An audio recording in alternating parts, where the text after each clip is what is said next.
Thanks to the great detail contained within Star Wars lore, we know practically everything about Darth Vader's armor. Rather amusingly, this also includes the disturbing and outright disgusting way in which the Dark Lord went to the toilet. Since we very well may see Vader or Anakin again in Ahsoka, I thought it would be fun to do a deep dive into Vader's suit, looking at how it worked, what his buttons did, and how he ate. And of course, we will also do a deep dive into the most important question in Star Wars lore: how the Dark Lord went through a big, steamy Sith. But before we begin, a quick update on the channel and the lightsaber giveaway. I finally finished my university degree, so I'll be sure to be uploading much more here on this channel, on my main channel, and also on my history channel, History of Conflict. In regard to the lightsaber giveaway, that will end on the same date as the final episode of Ahsoka. As a reminder, I'll be giving away a lightsaber of the winner's choice from the VF Sabers range. So make sure to check out the catalogue using this link in case you win. All you have to do to enter is describe your ideal lightsaber. The lightsaber design I like best will be the winner, and this can be as imaginative as you like.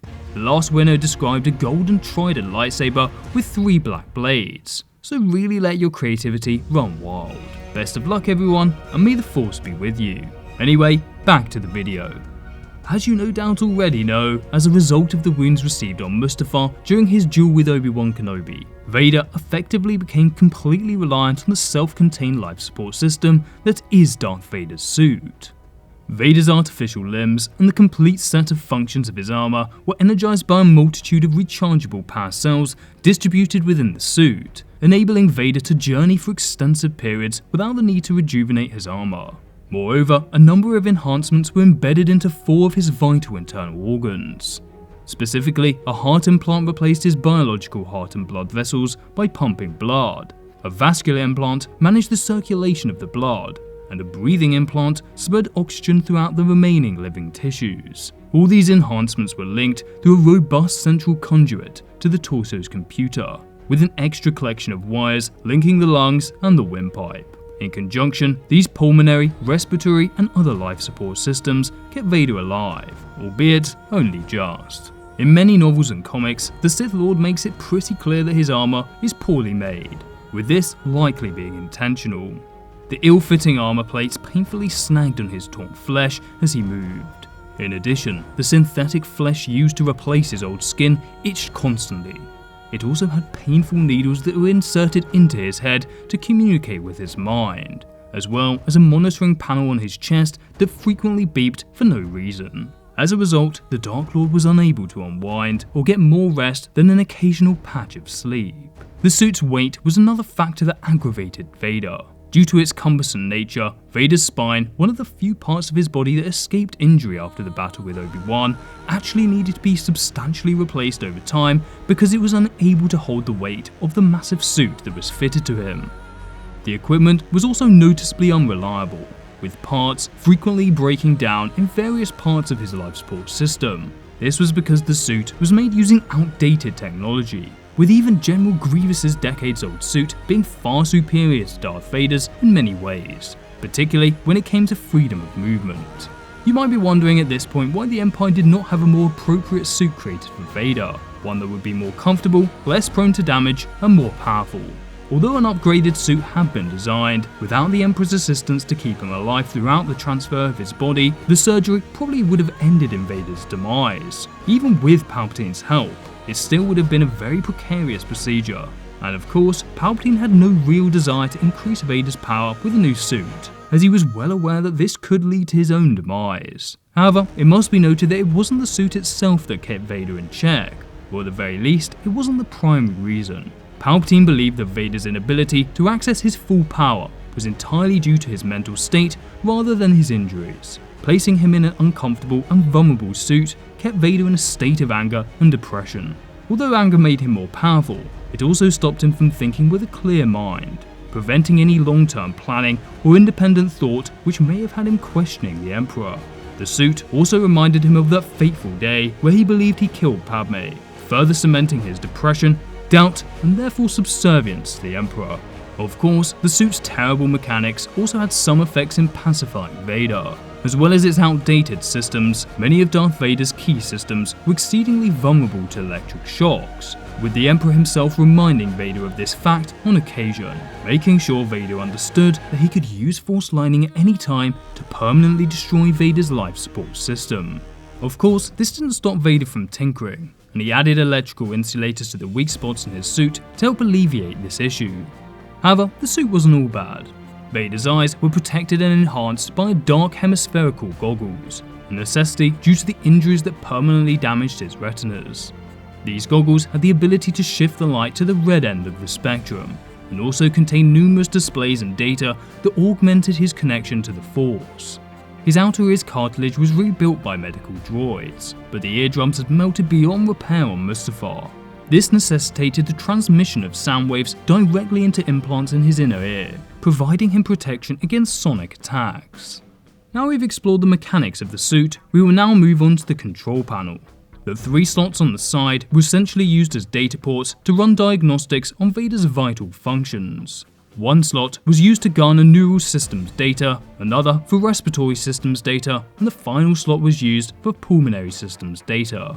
The metal rods on each side of the control box were life function sensor arrays, which collected vital information on all the inner workings of the suit.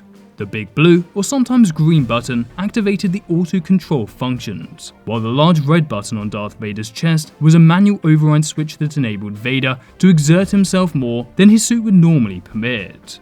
The 3 grey switches at the bottom helped Vader reprogram the suit if needed, and the big red switch acted as a reset mechanism for all his vital functions. When everything was reset, Vader would be almost dead and temporarily crippled. Therefore, Vader would be easily defeatable in such a state. As a result, in any duel, Vader must guard his chest piece above all else, both with his lightsaber and with the Force itself. Nevertheless, Antinous Tremaine nearly beat Vader in Star Wars Legends by pressing a button on his chest panel, making Vader collapse and beg for air. And of course in canon, we saw Obi-Wan pull off a similar trick during their penultimate duel in Kenobi. Vader also had a belt with 3 tiny control boxes on it. The left one manually controlled his respiratory functions.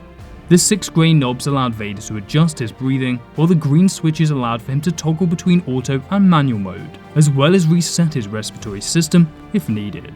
The red light simply acted as an indicator that showed if the systems were working correctly, while the grey box at the bottom released CO2 that built up within his suit. The similar looking box on the right side of his belt acted as a temperature control system, with the various knobs and buttons working in the same manner as the respiratory control box on the left. The middle box included extra energy cells, some basic emergency communications, and a toolkit as well. The final part of Vader's suit that we have not yet explored is the digestive system. Vader denied that he ate or pooped. This was mainly to keep up the facade that Vader was a machine man and a ruthless killer, serving as yet another way that Vader was able to embed his infamous status into the Imperial ranks. In reality, the majority of his nutrients were supplied through various tubes and pouches that allowed him to quench his hunger and thirst without needing to take his mask off. Although this was more practical, Vader did eat inside his meditation sphere, although this was incredibly difficult due to his charred throat, and he could only really eat liquid food and medicine pastes. However, it was noted that eating food was one of the few things that he actually enjoyed beside his work as an enforcer for the Emperor. A similar system was used at the back end of Vader's suit. After the events of Mustafar, Vader's exit passage had been charred and burned beyond use, and this made pooping nigh impossible. He therefore relied on the suit to allow him to remove waste from his body, through the use of catheters, collection pouches, and most disgustingly of all, recyclers. Recyclers would break down and turn the poo into usable nutrients. Using this, Vader's waste products would be turned back into useful nutrients for the Dark Lord to eat.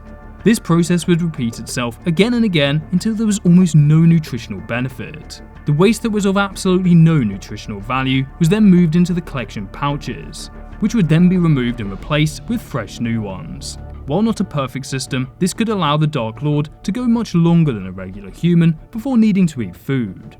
Even though it's revolting, it was highly beneficial to the Dark Lord, who would often spend weeks at a time tracking down Jedi and rebels.